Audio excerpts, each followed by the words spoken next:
Welcome to this journey of one of the most disturbing cases in recorded history of the Appalachian Mountains.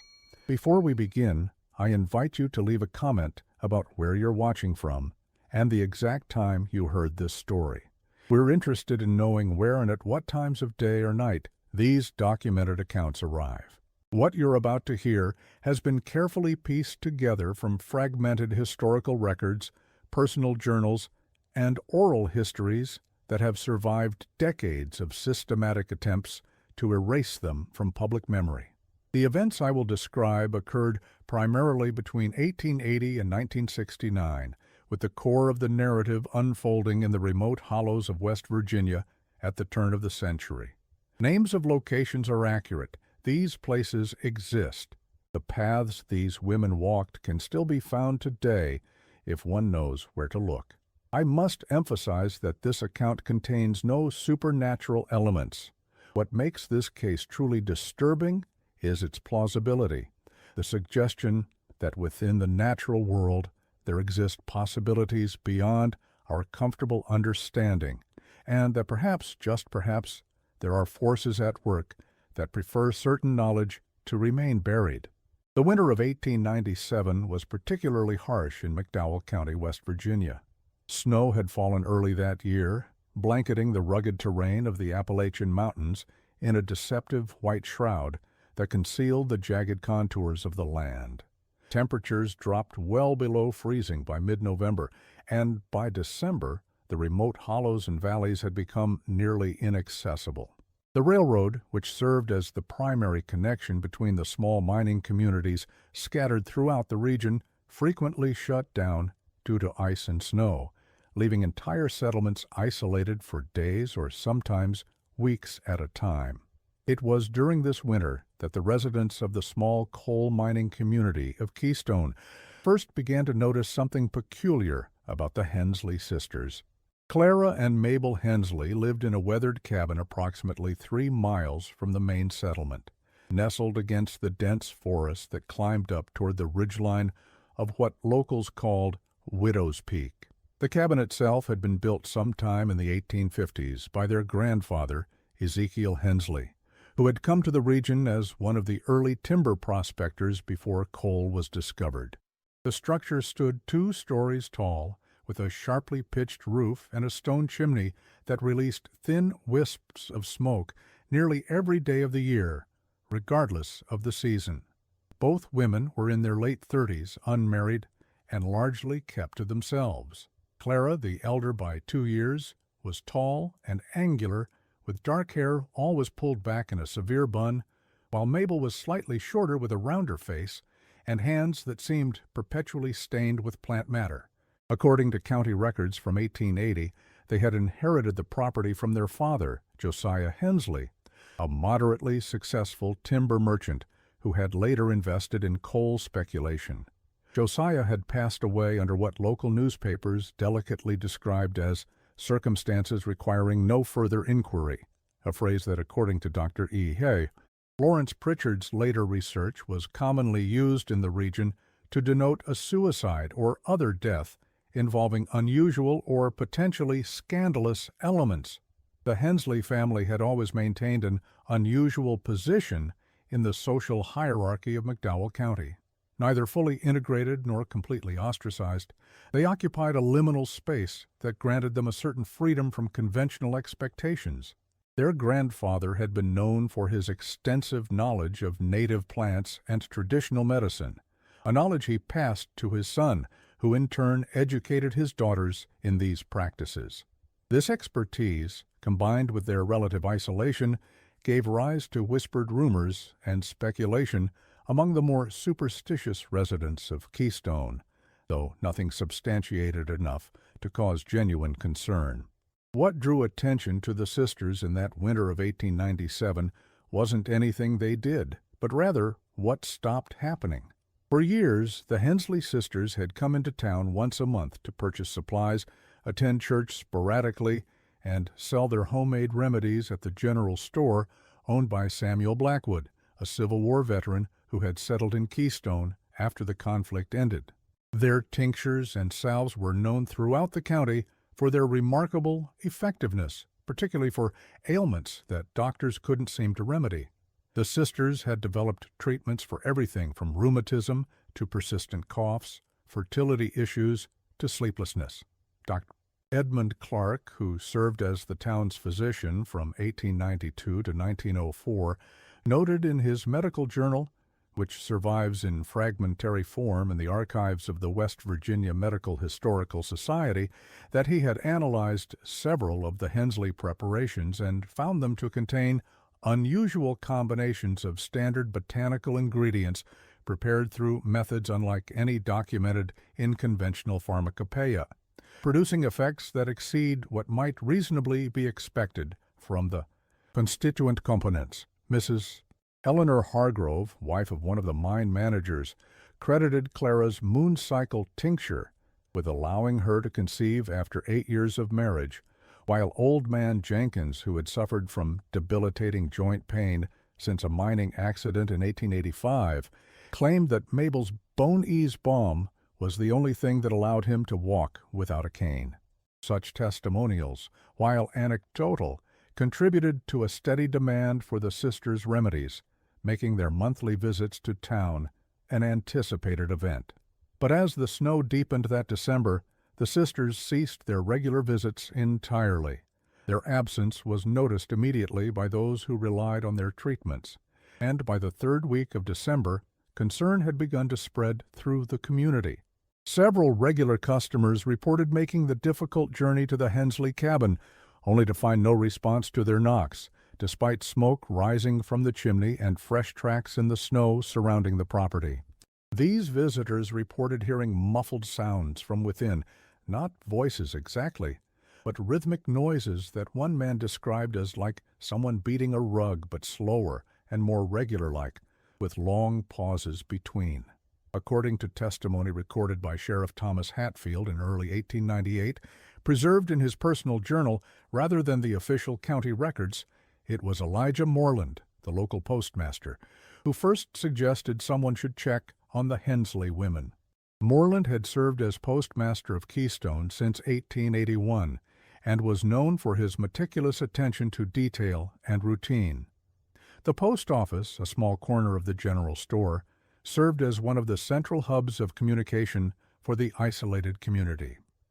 They've always collected their mail, even in the worst weather, Moreland was quoted as saying, during a town meeting held 2 days after Christmas. Clara hasn't missed picking up their correspondence in 15 years. Something isn't right up beyond that ridge. What Sheriff Hatfield's journal doesn't mention, but which later evidence would reveal, was that Moreland had a personal interest in the sisters' welfare that went beyond professional concern. The town meeting, called ostensibly to discuss snow clearance on the main roads, quickly turned to the matter of the Hensley sisters. Several residents voiced concerns about their unusual absence, while others suggested that perhaps they had simply traveled elsewhere for the winter, though no one could recall them ever having done so before. The conversation grew heated when Reverend Thaddeus Palmer, the Presbyterian minister who had always regarded the sisters with barely concealed suspicion, suggested that perhaps Providence has finally called to account those who dabble in matters best left to God and licensed physicians. This comment was met with vocal opposition from those who had benefited from the sisters' remedies, nearly causing a physical altercation until Sheriff Hatfield intervened. By the end of the meeting, it was decided that an official visit to the Hensley property was warranted. A party of 3 men, led by Deputy William Tate, made the journey to the Hensley cabin on January 15, 1898, after a brief thaw made the paths somewhat passable. The other 2 members of this party were James Connolly, a burly blacksmith who had occasionally done repair work for the sisters, and Frederick Morton, a younger man who worked as clerk at the company store and was known for his excellent memory. What they discovered there would never make the official records of McDowell County, but would be whispered about for generations. The cabin appeared normal from the outside. Smoke rose steadily from the chimney. Fresh tracks led to and from the woodpile, and the sisters' mule stood contentedly in its shelter, well fed and groomed. The windows were obscured by heavy curtains, preventing any view of the interior. A wreath of dried herbs and pine boughs hung on the front door, a typical Appalachian winter decoration, though Deputy Tate would later note in his private journal that the arrangement included several plants he didn't recognize, with small dark berries that seemed unnaturally glossy, as if coated in something. The men stood in the yard for several minutes before approaching the door, struck by what Connolly later described as an unnatural stillness about the place. No birds in the trees, no small creatures moving in the underbrush, just the sound of our own breathing and the occasional snort from the mule. When they finally knocked, there was a long pause, so long that they were about to knock again, before they heard movement inside. The scrape of a chair, footsteps crossing a wooden floor, and what Morton would later insist was a whispered conversation, though he couldn't make out the words. When the door finally opened, it was Mabel who answered, appearing perfectly composed in a dark blue dress with her hair pulled back severely from her face. Her hands, usually stained from her work with plants, were immaculately clean, and she wore a small silver pendant that none of the men recalled seeing before. She showed no surprise at their presence, greeting them by name as if she had been expecting their visit. "Deputy Tate, Mr. Connolly, young Mr. Morton," she said, her voice displaying no emotion. "You've come a long way through difficult conditions. You must be cold and tired." She invited them in for coffee, explaining that she and Clara had simply been too busy with winter work to make their usual trips into town. The phrase winter work was one she repeated several times during their visit, though she never elaborated on what it entailed despite Deputy Tate's careful inquiries. The interior of the cabin was immaculate and warm, almost uncomfortably so. A fire blazed in the hearth, larger than would seem necessary even on a cold day. The main room had been rearranged since Connolly's last visit to repair a chair some months earlier. The dining table now stood in the center of the room rather than against the wall, and several shelves had been cleared of their usual books and containers. Most noticeable was the faint but pervasive smell, which Morton later described as like when you walk into a butcher's shop that's been recently cleaned, that mixture of copper and soap that never quite masks what came before. Clara sat by the hearth, working on what appeared to be a quilt made of unusual fabric, later described by Deputy Tate as having an unnerving sheen to it, catching the light in a way that cloth shouldn't, with patterns that seemed to shift when viewed from different angles. She acknowledged the men with a nod, but did not rise or speak until Mabel had served coffee and cornbread to everyone. The men reported nothing overtly suspicious during their approximately 40-minute visit. The sisters answered questions about their health and activities with polite but vague responses. They accepted an offer to have supplies delivered from town, but declined any medical attention or additional visitors. Throughout the conversation, Clara remained focused on her sewing, her hands moving with precise, almost mechanical motions, while Mabel did most of the talking.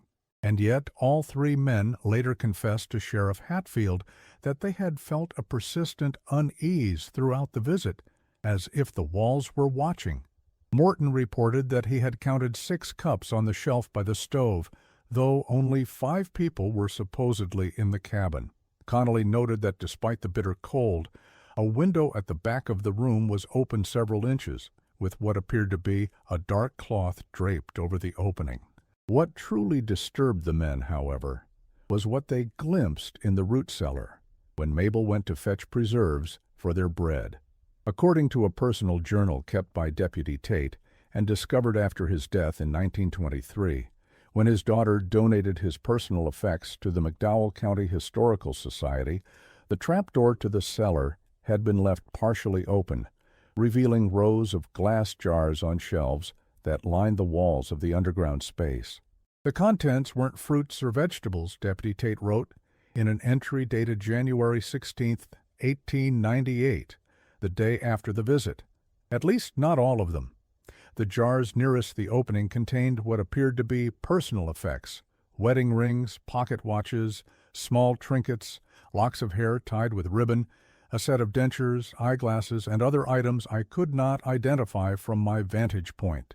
Each jar was meticulously labeled with dates spanning back nearly 20 years, as well as what looked like names or initials and a system of symbols I did not recognize. Tate's journal goes on to describe how he tried to get a better look without drawing attention, but Mabel returned too quickly, closing the trapdoor with her foot while carrying a jar of what did indeed appear to be normal preserved peaches. "She must have seen the direction of my gaze," he wrote, "for she smiled in a way that did not reach her eyes and said, 'We keep all manner of things down there.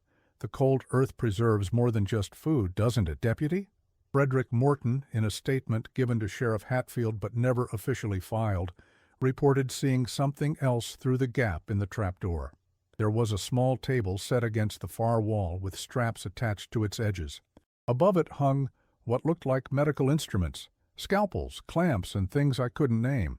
Everything was clean, almost gleaming. I've been in doctors' offices that weren't that orderly. James Connolly, the least educated, but perhaps most observant of the three, noticed something the others missed. There was a drain in the floor, he told Sheriff Hatfield, like you'd see in a slaughterhouse, and channels cut into the dirt floor leading to it. The whole cellar was lined with some kind of clay or cement. No root cellar needs to be waterproof like that. They're supposed to be earthen to keep vegetables cool and fresh. The men said nothing of their discovery at the time, accepted the sisters' hospitality, and left after about 40 minutes. Clara and Mabel stood together on the porch as the men departed, watching them until they disappeared into the trees. Morton would later report that he looked back once and saw the women still standing there, motionless despite the bitter cold. The return journey to Keystone was made largely in silence. It was only when they reached the outskirts of town that Deputy Tate spoke. "I think it would be best if we discussed what we saw with Sheriff Hatfield before mentioning anything to others," he said. Connolly and Morton agreed, though Morton would later admit to his wife that he was so disturbed by the visit that he couldn't sleep for 3 nights afterward. Sheriff Thomas Hatfield was a methodical man who had served as the county's primary law enforcement officer since 1889. A veteran of the Spanish-American War, he had returned to his native West Virginia with a commitment to bringing modern investigative techniques to his role. He interviewed each member of the party separately, taking detailed notes that he later transcribed into both the official record and his personal journal, though, significantly, certain details appeared only in the latter. Upon hearing the men's accounts, particularly the description of the items in the root cellar, Sheriff Hatfield expressed concern but urged caution. "Unusual behavior is not the same as criminal behavior," he reportedly told Deputy Tate. "The Hensley women have always been different, but they've been a part of this community for 3 generations. Nevertheless, Hatfield was troubled enough by the reports to begin a quiet investigation. He assigned Deputy Tate to review the county's missing persons reports from the past 2 decades, while he himself began corresponding with sheriffs in neighboring counties. What they discovered was disturbing. Between 1878 and 1897, 17 individuals had been reported missing within a 20-mile radius of Keystone. Most were travelers passing through the area, peddlers, itinerant workers, and people moving west in search of better opportunities. In each case, the investigations had been cursory at best. The rugged terrain and harsh conditions of the Appalachian Mountains claimed many lives, and resources for extensive searches were limited. But upon reviewing the cases, Deputy Tate noticed a pattern that had previously gone unremarked. In his personal journal, dated January 28, 1898, he wrote, "In 14 of the 17 disappearances, the last known location of the missing person was on or near the old logging road that passes within a half-mile of the Hensley property. In 6 cases, witnesses reported seeing the missing individuals speaking with one or both of the Hensley women shortly before they vanished. In February 1898, Sheriff Hatfield received a letter from authorities in Charleston regarding numerous persons reported missing along the routes passing near Keystone. The letter, written by State Police Captain Edmund Blackwood, a distant relative of Keystone's general store owner, indicated that a pattern of disappearances had been identified by a clerk in the state records office, who had noticed similarities in reports spanning multiple counties. The missing individuals, Captain Blackwood wrote, share few common characteristics beyond their transient status. They range in age from 17 to 64, include both men and women, and come from various backgrounds and occupations. What connects them, however, is their trajectory. All were traveling through the region with no established connections to local communities. Most importantly, none were likely to be immediately missed or searched for with any vigor. The letter went on to list 23 individuals who had disappeared between 1880 and 1897, including the 17 already identified by Deputy Tate. The additional 6 had vanished from areas slightly further afield, but along routes that could have brought them through McDowell County. Captain Blackwood requested that Sheriff Hatfield investigate any local connections and report back with his findings, but also noted that given the transient nature of these individuals and the challenges of our terrain, extensive resources cannot be allocated to what may simply be the unfortunate but natural consequence of wilderness travel. What the official letter didn't mention, but which was included in a personal note attached by Captain Blackwood, was the fact that 3 of the missing persons had been carrying significant sums of money or valuable items, none of which had ever surfaced in pawnshops or markets in the surrounding areas. This suggests to me, the captain wrote, that robbery was not the primary motive, which is most troubling of all. The coincidence was too significant to ignore, and on February 20th, Sheriff Hatfield assembled a larger party to return to the Hensley property with the intention of conducting a thorough search. This time, the group consisted of Sheriff Hatfield himself, Deputy Tate, 3 additional deputies borrowed from neighboring jurisdictions, and Dr. Edmund Clark, the town physician. They brought with them a formal warrant, signed by Judge Holbrook of the county court, authorizing a search of the premises for evidence pertaining to the whereabouts of missing persons. The journey was made difficult by a recent snowfall, and the party did not reach the Hensley property until mid-afternoon. Sheriff Hatfield later wrote that as they approached the cabin, he experienced an inexplicable sense of dread, entirely out of proportion to the task at hand, a sensation I have only otherwise felt once before when entering a battlefield during the late war. They found the cabin empty, not abandoned. There was stew still warm on the stove, beds neatly made, and all personal belongings in place. But the sisters had vanished. Sheriff Hatfield noted in his report that the fire in the hearth was still burning, and a cup of tea sat on the table, the liquid still warm enough to produce steam. A piece of knitting had been left on one of the chairs, the needle stuck in mid-row, as if the work had been suddenly interrupted. Most curious of all was a clock on the mantelpiece that had stopped at precisely 10:17, though all the men's pocket watches showed the time to be just past 2:30 in the afternoon. When Dr. Clark examined the clock, he found that it was wound and in working order. It had not stopped due to mechanical failure, but appeared to have been deliberately halted. The deputies conducted a thorough search of the cabin's main floor and upper rooms, finding nothing obviously incriminating, but noting several peculiarities. A locked chest in the bedroom contained dozens of small notebooks filled with what appeared to be recipes, but written in a cipher or code that none of the men could decipher. A cabinet in the kitchen held an extensive collection of dried herbs, roots, and fungi, many of which Dr. Clark could not identify despite his medical training.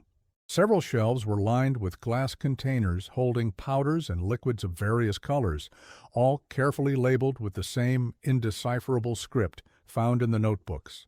The root cellar, when opened, contained nothing but typical preserves and root vegetables. The jars the deputies had reported seeing during their previous visit were gone, along with the table and medical instruments described by Morton. The walls were simple packed earth, with no sign of the cement lining or drain that Connolly had mentioned. Dr. Clark, upon examining the cellar, suggested that either the men had been mistaken in their observations, or the space had been completely transformed in the 5 days since their visit, a task that would have required considerable effort.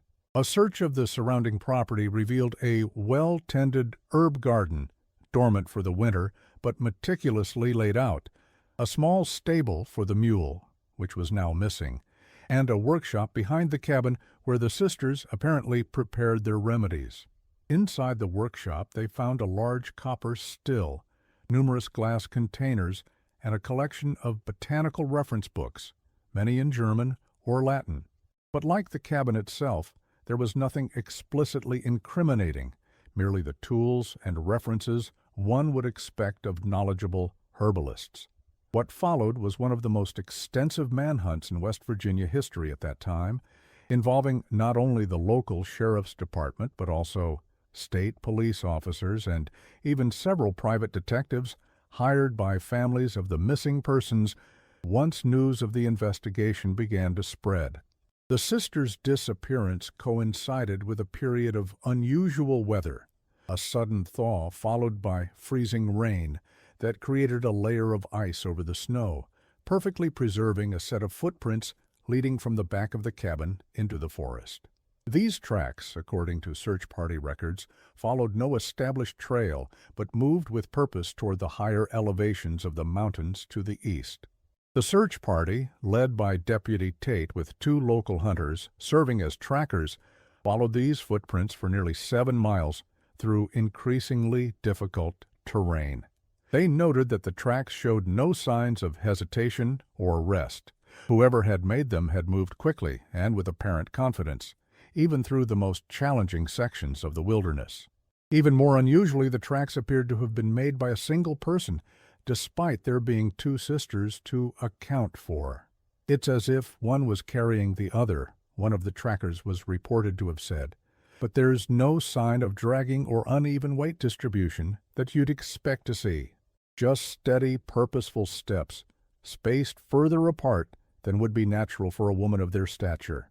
The tracks ended abruptly at the entrance to an abandoned coal mine shaft approximately 4 miles from the cabin, high on the eastern slope of what was then called Raven's Ridge. The mine, known locally as the Morgan Shaft, had been opened in 1882 by the Eastern Coal and Timber Company, but had been closed just 5 years later after a collapse killed 6 miners and nearly trapped a dozen others. The company had sealed the entrance with heavy timbers and posted warning signs, but over the years the timber had rotted and the entrance was now partially open, a dark mouth in the mountainside, exhaling a perpetual stream of cold, damp air that froze into delicate ice formations around the opening. The Morgan Shaft had a particularly grim history even before the collapse.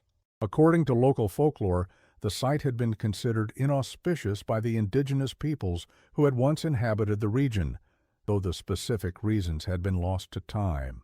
The first survey team sent to assess the location in 1881 had reported strange acoustic phenomena within the natural cave system that the mining operation later expanded, sounds described as like distant voices in conversation, though no words could be distinguished. 2 members of this initial survey refused to return to the site for the secondary assessment, claiming to have experienced vivid nightmares after their first visit. During its brief operational period, the mine had been plagued by unusual incidents. Equipment would be found moved or rearranged overnight when no one had been present. Several miners reported seeing figures deeper in the tunnels in areas where no one should have been working. Most disturbing were the reports of a female voice singing deep within the mine, though no women were employed by the company, and the worksite was miles from any settlement. These accounts were documented in the company's internal records, but never publicly acknowledged, as the management feared being unable to recruit workers if the mine gained a reputation for being haunted. The collapse in 1887 occurred after miners broke through into a previously unknown natural cavern deep within the mountain.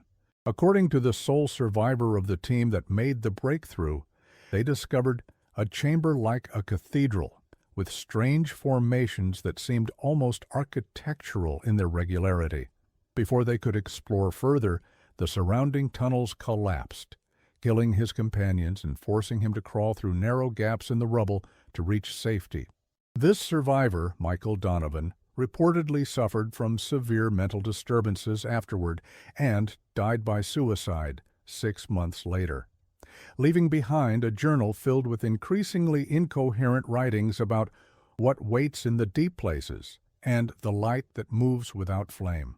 No one had ventured inside since the collapse, out of both respect for the dead and fear of further instability.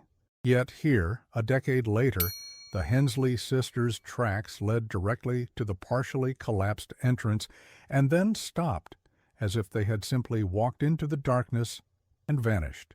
The search party hesitated at the entrance. Deputy Tate's journal records a lengthy discussion about whether to enter the mine or to return to town for additional men and equipment. The sun was setting, he wrote, and none of us relished the thought of entering that black hole with night coming on. Yet the thought of the sisters potentially injured or trapped within spurred us to action, despite our misgivings.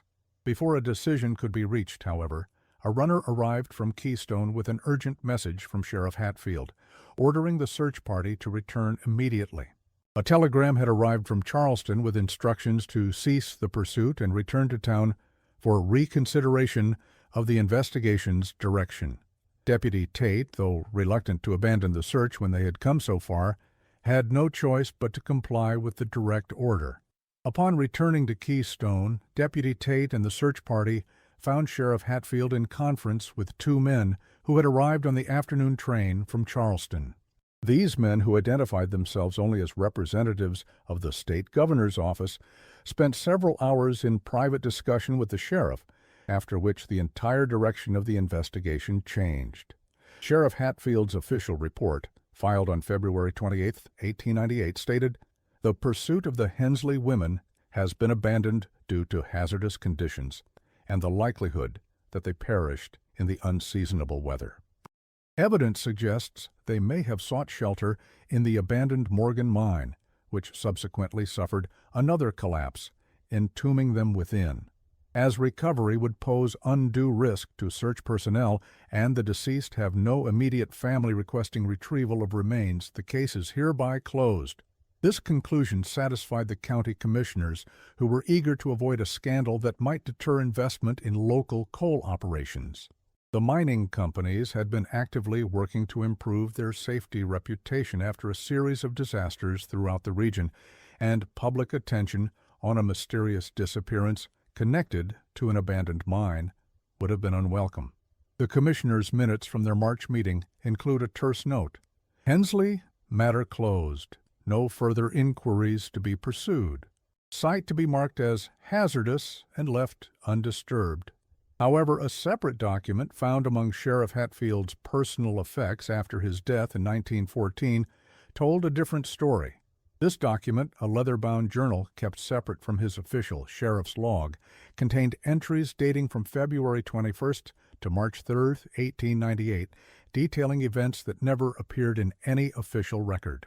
The journal was discovered by Hatfield's granddaughter, Eleanor Hatfield Walsh, while clearing out his home in 1937, and was subsequently donated to the West Virginia State Archives under a restricted access agreement that kept it sealed until 1962. According to this private account, after the initial search party returned to town, Sheriff Hatfield himself led a second, unofficial expedition to the Morgan shaft on the night of February 23, 1898. This party consisted of Hatfield, Deputy Tate, Dr. Clark, and a former miner named Patrick Callahan, who had worked in the Morgan shaft before its closure and was familiar with its layout. They told no one of their plans, departing Keystone after midnight and arriving at the mine entrance shortly before dawn. Tate had been particularly troubled by dreams since his first visit to the Hensley cabin, and Clark wished to investigate his theory that the sisters had been experimenting with some unknown botanical compound with hallucinogenic properties, possibly explaining the various unusual observations. The search party had indeed entered the mine shaft, following the sound of what was described as a woman's voice. singing a hymn with words no one recognized. Hatfield's account describes the mine entrance as unseasonably warm, as if some heat source far within was raising the temperature of the air flowing outward. The timbers that had partially blocked the entrance showed signs of having been recently moved, and fresh markings were visible in the dust on the floor. Our stated purpose, Hatfield wrote, was to confirm whether the Hensley women had indeed perished within the mine, though I confess each of us was driven more by a compulsion to know the truth than by any official duty. Equipped with oil lanterns and basic mining tools, the four men ventured into the shaft. The main tunnel was largely intact for the first 100 yards, supported by timber frames that, while aged, still appeared structurally sound. The air was damp but breathable, with an unusual scent that Dr. Clark described as reminiscent of certain chemical preservatives used in medical laboratories, undercut by something organic and vaguely sweet. The singing voice led them deeper, though it never seemed to grow louder or clearer, maintaining a constant distance ahead of them regardless of their pace. Callahan, drawing on his knowledge of the mine's layout, became increasingly confused as they progressed. "This isn't right," he reportedly told Sheriff Hatfield. "We've gone too far without hitting the first junction. The main shaft wasn't this long." After approximately 20 minutes of walking, they reached a point where the original collapse had occurred. Here they expected to find an impassable barrier of fallen rock and timber. Instead, they discovered a narrow passage had been cleared through the debris, a passage that, according to Callahan, would have required weeks of work with a full mining crew, yet showed evidence of having been created recently. Beyond this point, the tunnels no longer matched Callahan's memory of the mine's layout. They discovered a network of tunnels extending far beyond what had been mapped during the mine's operation, some appearing to be natural caverns that had been widened, others clearly artificial, but following patterns that made little sense from a mining perspective. The singing voice continued to draw them forward, now accompanied by what Hatfield described as a rhythmic tapping, like a heartbeat translated into stone. Deep within this labyrinth, after nearly 2 hours of increasingly disoriented wandering, they found a large chamber that had been converted into a living space. The chamber itself was natural, a cavern perhaps 40 feet in diameter with a high domed ceiling from which hung delicate mineral formations. But what it contained was entirely artificial and deeply disturbing. A table, 2 chairs, a small stove, and 2 neatly made beds stood in stark contrast to the rough rock walls. The furniture appeared to be of high quality, much finer than what had been in the cabin, with intricate carvings and polished surfaces that reflected the light of their lanterns. A small Persian carpet covered part of the stone floor, and heavy tapestries hung on the walls, seemingly placed to cover specific areas of the rock surface. Bookshelves lined one wall, filled with volumes on botany, anatomy, chemistry, and what appeared to be journals written in a cipher none of the men could decipher. Dr.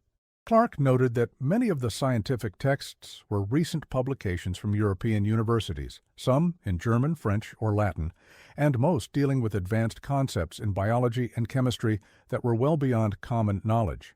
Several of the books appeared to be extremely old, ancient even, with covers made of materials none of the men could identify and containing illustrations of anatomical structures that Dr. Joss Clark, despite his medical training, could not recognize as belonging to any known species. Most disturbing was a workbench covered with medical instruments, glass containers, and detailed anatomical drawings unlike anything produced by medical science of the time. Sheriff Hatfield described the instruments as reminiscent of surgical tools, but modified in ways that suggested purposes I dare not speculate upon.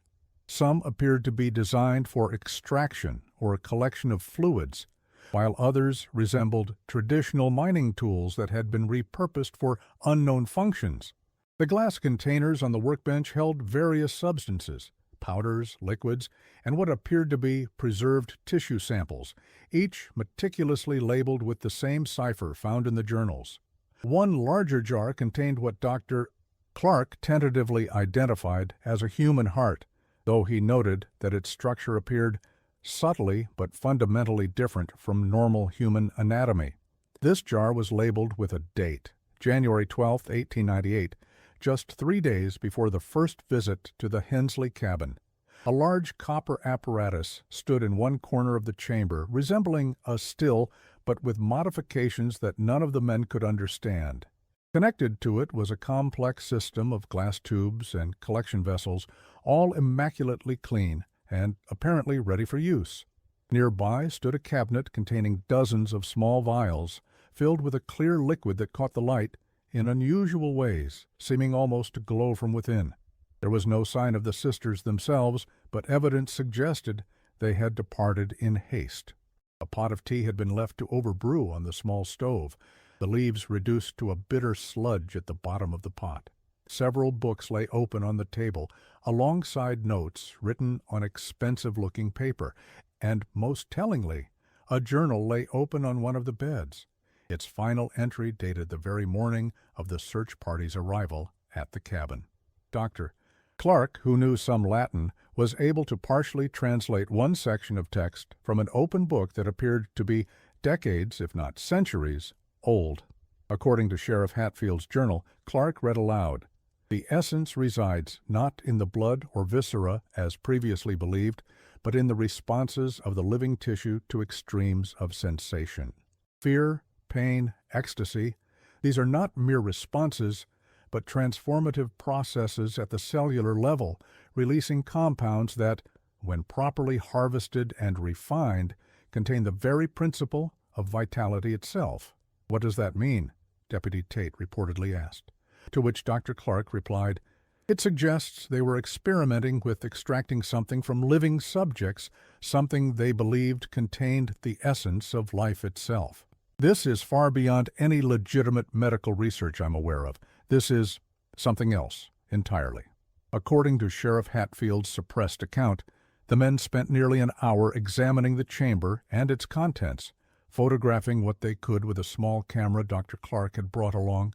They debated whether to explore further as additional tunnels led away from the main chamber, but the growing sense of unease they all experienced, combined with the dwindling supply of oil for their lanterns, convinced them to retreat. The men gathered what evidence they could carry and began the journey back to the surface.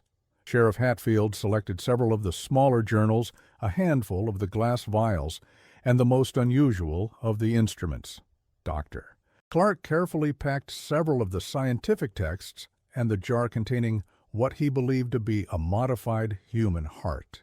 Deputy Tate collected the papers from the table, including the journal with the most recent entry, while Callahan, the former miner, took samples of an unusual mineral formation he had discovered behind one of the wall hangings, a vein of crystalline material that seemed to pulse with a faint internal light. The return journey proved more difficult than their entry. The tunnels seemed to have shifted somehow, leading them down passages they didn't recall taking before. Several times they found themselves returning to the central chamber, despite believing they were moving toward the exit. Callahan, who had been confident of his ability to navigate the mine, became increasingly agitated, muttering about the mountain not wanting us to leave. It was Deputy Tate who eventually found a solution. He noticed that the singing voice, which had fallen silent while they explored the chamber, had begun again, but now seemed to be coming from a different direction than it had been during their entry. "It's leading us out now," he told the others, a theory that proved correct when following the voice led them directly to the mine entrance after only 20 minutes of walking. Emerging into the pale light of dawn, the men were shocked to discover they had spent the entire night within the mine, nearly 8 hours, though it had seemed like far less time to them. They made their way back to Keystone in exhausted silence, arriving as the town was beginning to stir for the day's activities. That night, while the evidence was locked in the sheriff's office, a fire broke out in the building. The blaze began in the evidence room itself, according to the Volunteer Fire Brigade's report, and burned with unusual intensity. Despite being constructed primarily of brick, the interior of the sheriff's office was completely gutted, and everything they had recovered from the mine was destroyed. Most of the county records stored in the building were also lost, including all documentation related to the Hensley investigation. Sheriff Hatfield himself suffered severe burns while attempting to save the materials, injuries that would trouble him for the rest of his life. In the days that followed, a series of unusual events struck those who had participated in the expedition. Dr. Clark developed a high fever and delirium, during which he reportedly spoke in languages he had no knowledge of, including what a visiting linguistics professor from the university in Morgantown identified as an archaic form of Celtic. Upon recovering, Clark claimed to have no memory of his illness or of the expedition to the mine. Patrick Callahan disappeared entirely, leaving behind a note for his wife that read simply, "They're calling me back. I'm sorry." His body was never found despite an extensive search of the surrounding wilderness. Deputy Tate suffered from increasingly vivid nightmares in which he found himself back in the mine chamber. Watching the Hensley sisters perform procedures he could not bear to describe even in his private journal. These nightmares were accompanied by episodes of missing time during his waking hours, periods during which, according to witnesses, he would appear to be in a trance-like state, mumbling fragments of the strange hymn they had heard in the mine. And Sheriff Hatfield, beyond his physical injuries from the fire, developed an intense paranoia. He became convinced that he was being watched by unseen observers and that his food was being poisoned. He began sleeping in his office, the rebuilt structure now equipped with multiple locks and reinforced doors, and refused to discuss the Hensley case with anyone, even Deputy Tate. The county records conveniently lost any mention of the Hensley investigation, and when state authorities inquired about the progress of the case, they were informed that all records had been lost in the fire and that the investigation had concluded with the presumed deaths of the sisters in the wilderness. The following morning after the fire, a group of miners heading to their shift at a nearby operation reported seeing two female figures walking along the ridgeline near the Morgan shaft, silhouetted against the dawn sky. By the time a deputy was dispatched to investigate, the entrance to the Morgan shaft was found to have collapsed entirely, rendering further exploration impossible without significant resources the county commissioners refused to allocate, citing safety concerns and budgetary limitations. One final note in Sheriff Hatfield's private journal dated March 18, 1898, reads, "I dream of that chamber every night now. I see things moving in the darkness beyond the tunnels we explored, things that were never human or have long since abandoned what humanity they once possessed. And always I hear her voice, singing that damnable hymn, 'C and M have found something in that mountain, something older than our understanding. God help us all if they perfect their method.'" The story might have ended there, confined to local folklore, had it not been for Dr. Lawrence Pritchard, a folklorist from the University of Virginia who visited the area in 1935 to document Appalachian traditions and oral histories. Pritchard was a meticulous academic who had built his reputation on rigorous research and skepticism toward supernatural explanations of folk beliefs. He had come to McDowell County primarily to document mining songs and labor traditions, with no prior knowledge of the Hensley sisters or the events of 1898. It was during an interview with Elias Jenkins, an elderly resident of Keystone who had worked as a clerk in the company store during the late 19th century, that Pritchard first heard the name Hensley mentioned. Jenkins, then in his 70s, made a passing reference to Old Clara's tonics while discussing traditional remedies used by miners for various ailments. When Pritchard inquired further, Jenkins became noticeably uncomfortable and attempted to change the subject. This reaction, so contrary to the open manner in which Jenkins had discussed other local traditions, piqued Pritchard's curiosity. In his research journals, preserved in the University of Virginia archives, Pritchard noted, "There is a peculiar reticence among the older residents when the name Hensley is mentioned. It is as if some collective agreement has been made to avoid the topic, though no one will explicitly acknowledge such an arrangement."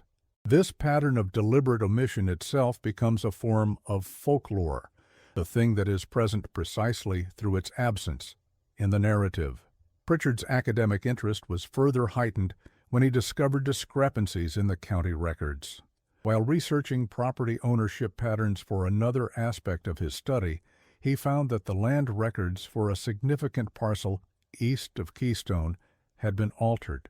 The property, which should have been listed under the Hensley name based on cross-referenced tax documents, was instead marked as county land, not for sale or settlement, with a notation referring to unstable mining conditions. This administrative anomaly, combined with the residents' reluctance to discuss the Hensley sisters, convinced Pritchard that he had stumbled upon something worthy of deeper investigation. During his research, he collected stories about the Hensley sisters and became fascinated by the inconsistencies in the official record. What had begun as a footnote to his main research gradually became an obsession, consuming more and more of his time in McDowell County. He extended his stay from the originally planned 2 weeks to nearly 3 months, focusing almost exclusively on piecing together the Hensley story through fragmentary accounts and reluctant interviews. Pritchard spent 3 years investigating, making multiple return trips to the region, and tracking down surviving witnesses and family members of those involved in the events of 1898.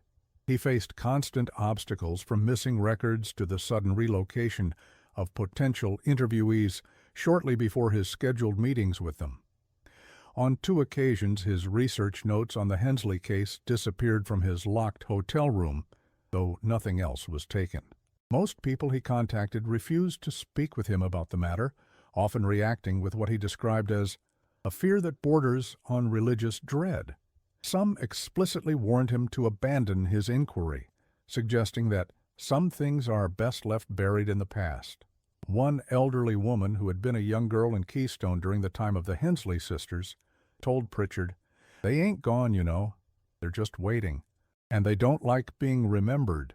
Pritchard was on the verge of abandoning the investigation, having reached what seemed to be insurmountable barriers to further research, when in the winter of 1938, he was contacted by Sarah Moreland, the daughter of Elijah Moreland, the former postmaster who had first suggested checking on the sisters. Sarah, then in her 60s and living alone in her father's old house on the outskirts of Keystone, had heard about Pritchard's inquiries from neighbors and had initially avoided him. But after what she described in her letter as a visitation in a dream, she had decided to share what she knew. When Pritchard arrived at Sarah Moreland's home, a 2-story Victorian structure that had clearly once been grand but had fallen into disrepair, he found her to be a frail but mentally sharp woman with a nervous demeanor. She invited him inside but insisted on keeping all the curtains drawn and speaking in hushed tones, despite there being no one else within earshot. Sarah claimed to have found a collection of letters in her father's attic after his passing in 1917. She had discovered them by accident while searching for old family photographs hidden in a compartment beneath the floorboards that had been revealed when a persistent leak in the roof had caused part of the attic floor to warp and lift. The letters, nearly 100 in total, had been carefully wrapped in oilcloth and placed inside a metal box along with several small objects. A silver pendant identical to the one Deputy Tate had described Mabel wearing during their visit. A small vial of clear liquid similar to those found in the mine chamber, and a lock of dark hair tied with a blue ribbon. These letters, exchanged between Moreland and Clara Hensley between 1890 and 1897, revealed a relationship far deeper than that of casual acquaintances. They had begun as formal correspondences, Clara writing to inquire about mail-order scientific texts and equipment that came through Moreland's post office, and Moreland responding with information about their arrival. But over time, the tone had shifted, becoming increasingly personal and intimate. By 1892, Clara was writing to Moreland about her life, her interests, and her frustrations with the limited opportunities for women in scientific pursuits. Moreland, a widower 20 years her senior but with a keen autodidactic intellect, responded with encouragement, and shared his own interest in natural philosophy. Their letters revealed a mutual respect and intellectual connection that gradually developed into something more personal, though never explicitly romantic.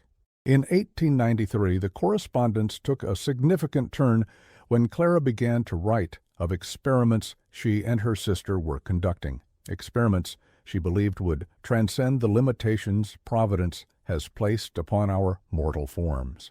She wrote of discovering unusual properties in certain combinations of native plants, particularly when harvested at specific phases of the moon, and prepared according to methods she had found in an old text inherited from her grandfather. "What we have discovered," Clara wrote in a letter dated June 1894, "is nothing less than a method of enhancing the vital essence within living tissue.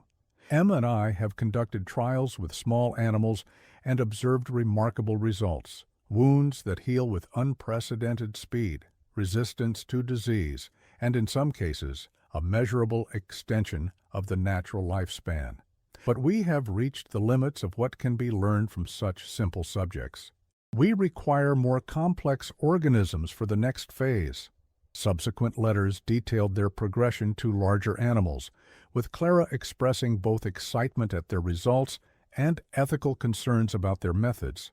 She described collecting specimens from those who would not be missed, initially referring to animals caught in the forest, but by late 1895, using language that Pritchard interpreted as referring to human subjects.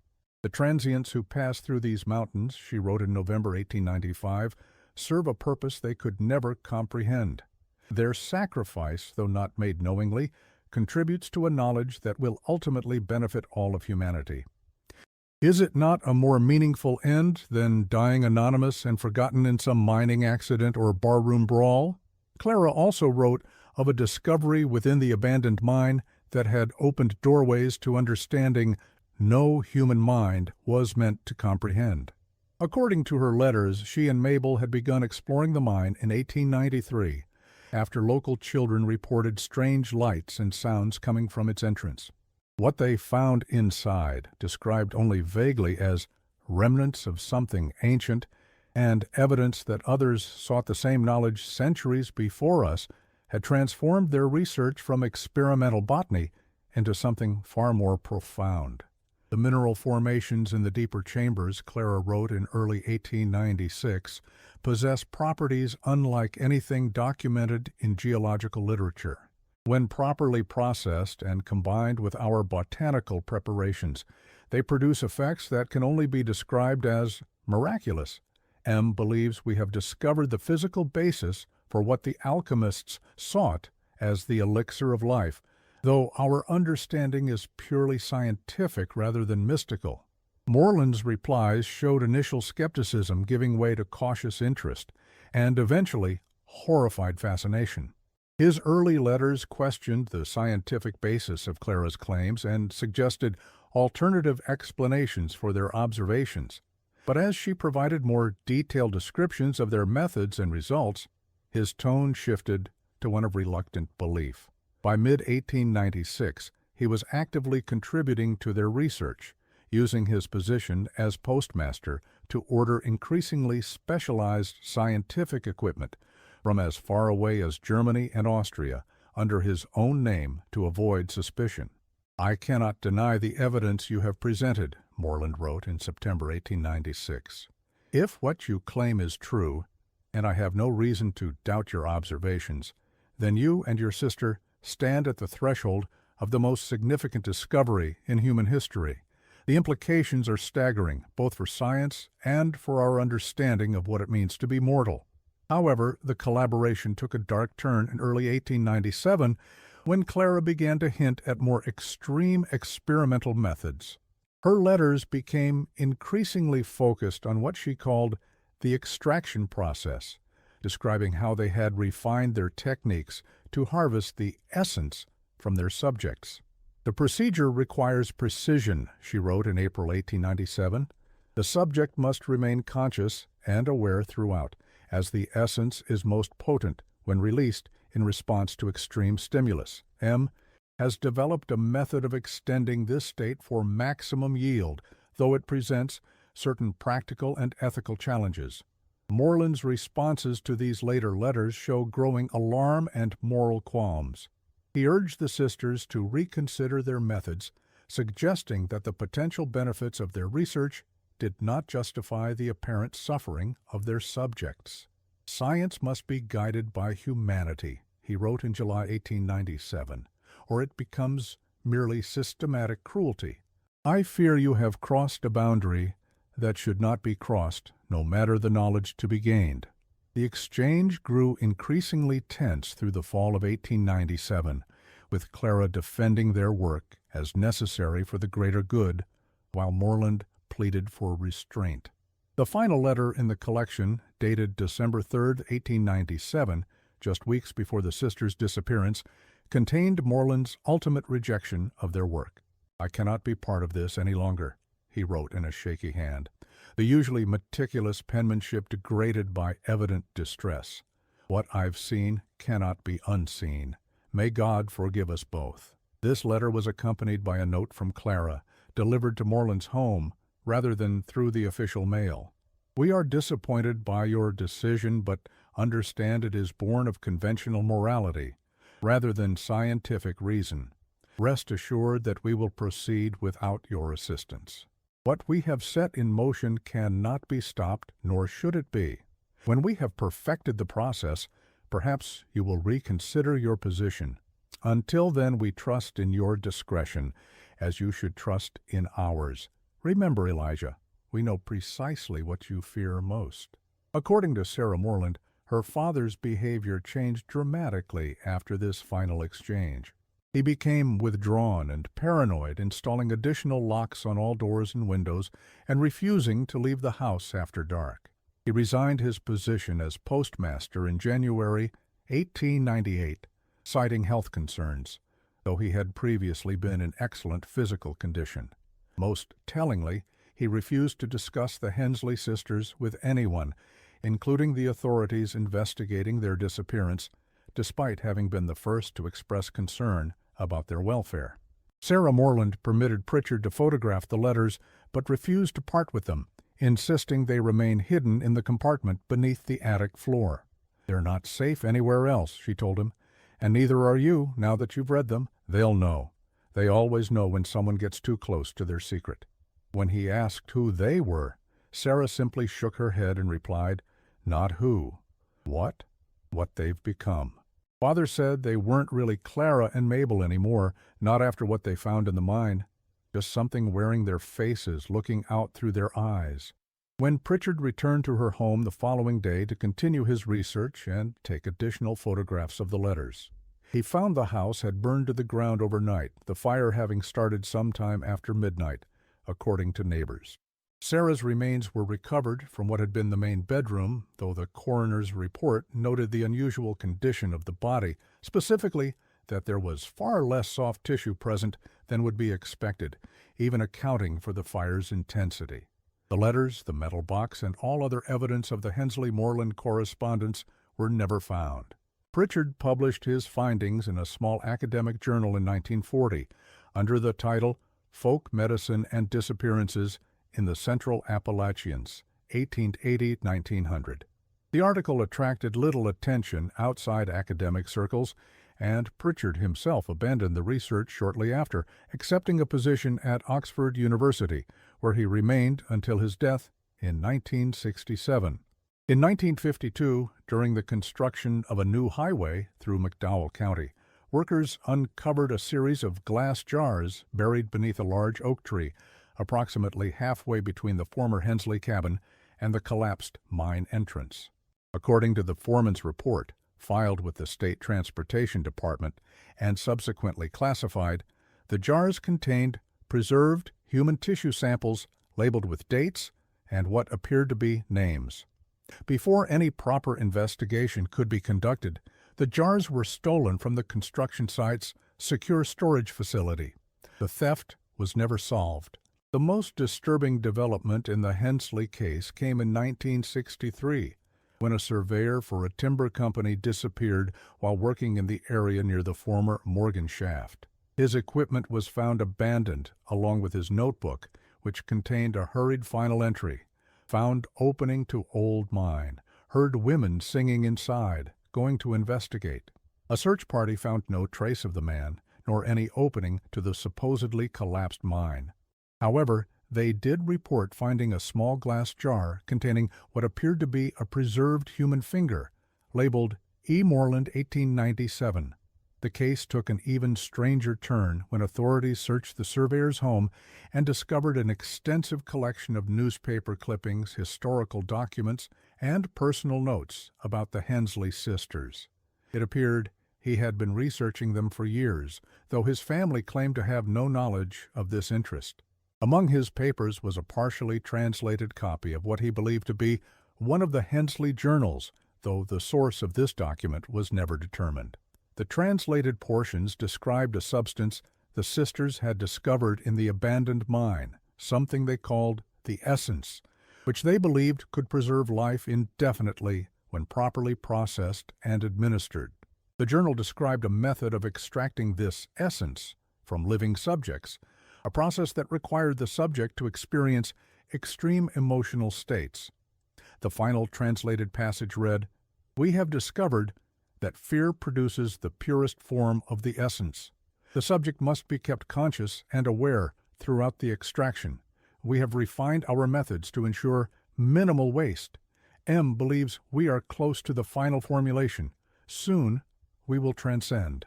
In 1968, Dr. Marion Shepard, a historian from West Virginia University, attempted to compile all known information about the Hensley case for an academic publication. During her research, she requested access to county records from the period, but was informed that a flood in 1945 had destroyed most documents from before 1900. Sheriff Hatfield's personal papers, which had been donated to the County Historical Society, were similarly reported to have been lost in a move between facilities. Dr. Shepard did, however, manage to locate a distant relative of the Hensley sisters, a great-nephew named Robert Hensley living in Roanoke, Virginia. In an interview conducted in April 1968, he claimed that family lore held that Clara and Mabel hadn't actually disappeared in 1898 but had moved on to continue their work elsewhere. "My grandfather would never speak of his aunts directly," Robert Hensley told Dr. Shepard. "But when he'd had too much to drink, he'd sometimes say, 'They're still out there watching and waiting. They found the key to the door, but they're still looking for the lock.'" Robert Hensley also showed Dr. Shepard a family Bible that contained a curious entry on its final page. In handwriting, matching samples of Clara's, from the Moreland letters, it read, "We continue our work. The years pass differently for us now. When the time is right, we will return to finish what we started in the shadow of the mountain." The entry was dated 1927, nearly 30 years after the sisters had supposedly vanished. Dr. Shepard's research came to an abrupt halt when she suffered a severe stroke in June 1968. Though she survived, she never returned to academic work and refused to discuss the Hensley case when approached by other researchers in later years. Her notes and research materials were donated to the university archive upon her death in 1984, but were reported missing when requested by subsequent scholars. The final documented connection to the Hensley sisters came in 1969, when an elderly woman was admitted to a hospital in Knoxville, Tennessee, following a car accident. Her injuries were minor, but during routine examination, doctors were baffled by certain anomalies in her physiology. According to the attending physician's notes, her cellular structure showed almost no signs of deterioration consistent with aging, despite her apparent advanced years. When questioned, the woman identified herself as Margaret Shelby, but hospital staff found no identification documents among her possessions. What they did find was a small glass vial containing a clear liquid and a notebook written in a cipher similar to that described in the Hensley journals. Before additional tests could be conducted or authorities notified, the woman disappeared from her hospital room, leaving behind only a note that read, "Some doors should remain closed." Fingerprint comparison later revealed that Margaret Shelby shared identical prints with Mabel Hensley, taken from a land deed she had signed in 1892, an impossibility given the span of time between the two sets of prints. The Hensley case remains officially unsolved. The site of their cabin is now part of a national forest, unmarked and largely forgotten. The entrance to the Morgan Shaft has never been relocated, despite numerous attempts by both official agencies and amateur explorers over the years. What happened to Clara and Mabel Hensley? Were they merely eccentric herbalists who fell victim to superstitious fears and local prejudice? Were they calculating predators who preyed on vulnerable travelers? Or were they something else entirely? Pioneers of some forbidden science beyond conventional understanding? The records that might have answered these questions have been systematically lost, destroyed, or suppressed. Those who have delved too deeply into the case have often found themselves beset by misfortune or suddenly abandoning their research without explanation. One fact remains particularly disturbing. Every few decades, reports emerge from small communities throughout the Appalachian region describing two women, always appearing to be in their late 30s, who arrive with exceptional knowledge of herbal remedies, live in isolation, and eventually disappear when locals begin to ask too many questions. The most recent such report came from a small town in North Carolina in 1956. They left behind a fully furnished home and a root cellar containing dozens of glass jars filled with what the local sheriff described as specimens of unknown origin. By the time state authorities arrived to investigate, the contents of the cellar had disappeared, and all official reports of the incident were subsequently lost in what was described as a filing error. Perhaps the true horror of the Hensley case lies not in what we know, but in what has been deliberately forgotten, in the systematic erasure of evidence that points to possibilities beyond our comfortable understanding of reality. The women, who identified themselves as the Clark sisters, lived in a remote cabin for approximately 3 years before vanishing overnight. Whatever Clara and Mabel discovered in that abandoned mine in the 1890s, it appears that some force has worked diligently to ensure that their secret remains buried. As for the sisters themselves, if the scattered evidence is to be believed, they may still be out there, moving from place to place, continuing their work in the shadows. Their search for the essence may have granted them the very transcendence they sought, not as a spiritual awakening, but as a horrifying extension of physical existence beyond its natural limits. The next time you find yourself on a remote road in the Appalachian Mountains, passing a secluded cabin where two women might live, you would be wise not to stop, no matter how inviting their hospitality might seem. Some secrets are best left undisturbed, some doors best left closed. And if by chance you hear women's voices singing unfamiliar hymns emanating from an abandoned mine shaft or a forgotten cave, turn back immediately. For the Hensley sisters are patient, and they are still collecting specimens for their work, specimens who, as Clara wrote in her letters to Elijah Moreland, would not be missed. The records of McDowell County may have been sanitized, the witnesses silenced, and the evidence destroyed, but the whispers persist. Clara and Mabel Hensley remain a dark legend in the misty hollows of Appalachia. Not ghosts, but something perhaps more terrifying. Women who discovered how to step outside the natural order and who may still walk among us, unchanged by the passage of time, waiting for the moment to complete whatever terrible work they began in that winter of 1897. The authorities who have encountered the scattered evidence over the decades have chosen to look away, to lose the files, to silence the witnesses. Perhaps they understand something that we don't. Some truths are too dangerous to acknowledge, some horrors too fundamental to confront. The systematic erasure of the Hensley case from official record may be the most rational response to what was discovered, a panicked attempt to close a door that should never have been opened. And so the story remains fragmented, preserved only in lost journals, suppressed reports, and the fading memories of those who encountered the sisters or the aftermath of their work. Each generation that passes dilutes the truth further, transforming historical events into mere folklore. Yet the pattern persists. The disappearances along mountain roads, the reports of women who don't age, the collections of labeled specimens discovered and then lost again. Coincidence, perhaps, or evidence of something moving beneath the surface of accepted reality. In the archives of the Smithsonian Institution, there exists a collection of unidentified biological specimens submitted by various regional authorities between 1900 and 1960. Among them is a jar containing what appears to be human tissue that has been preserved through unknown means. The label is faded but still legible. Hensley Method, 1897.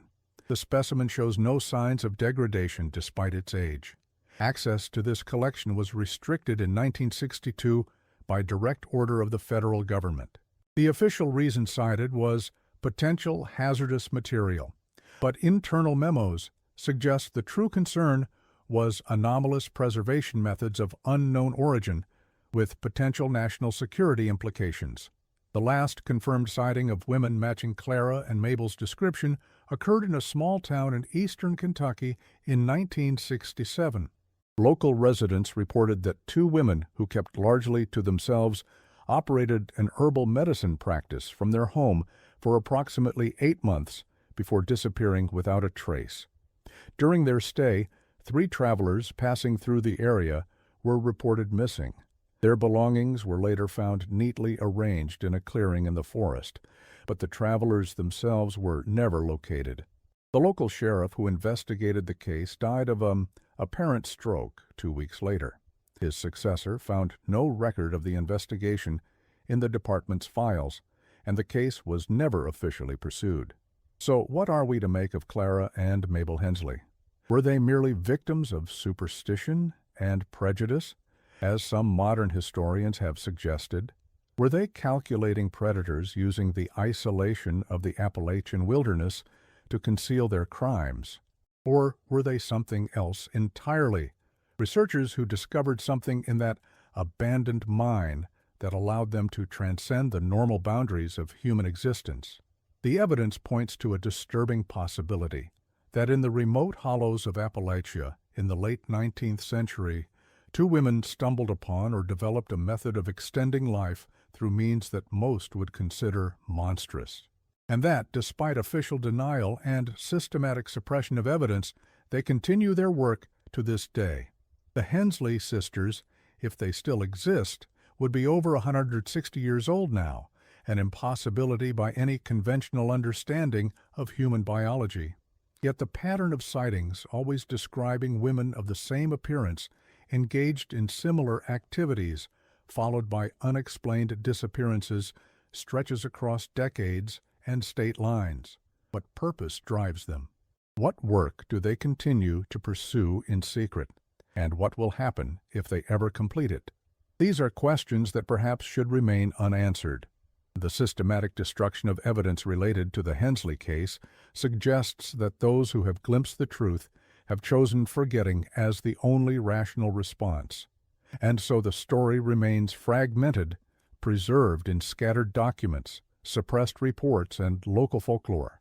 The truth about Clara and Mabel Hensley may never be fully known, and perhaps that is for the best, for some doors, once opened, cannot be closed again, and some knowledge, once gained, cannot be forgotten. The next time you travel through the Appalachian Mountains and pass a remote cabin where 2 women might live, keep driving. Don't stop to ask directions. Don't accept their hospitality. And if you hear women's voices singing unfamiliar hymns from the darkness of the forest, turn back immediately. Clara and Mabel Hensley may still be waiting, still watching, still collecting specimens for their terrible work. And they have had a very long time to perfect their methods. The mountains keep their secrets well. But sometimes, in the silence of a winter night, when the wind moves through the hollows like a whisper, those secrets find their way into our world again. And when they do, the wise know to look away, to close their doors, draw their curtains, and pretend they heard nothing at all. Because Clara and Mabel Hensley are still out there somewhere in the shadows of the Appalachian wilderness, and they are very, very patient.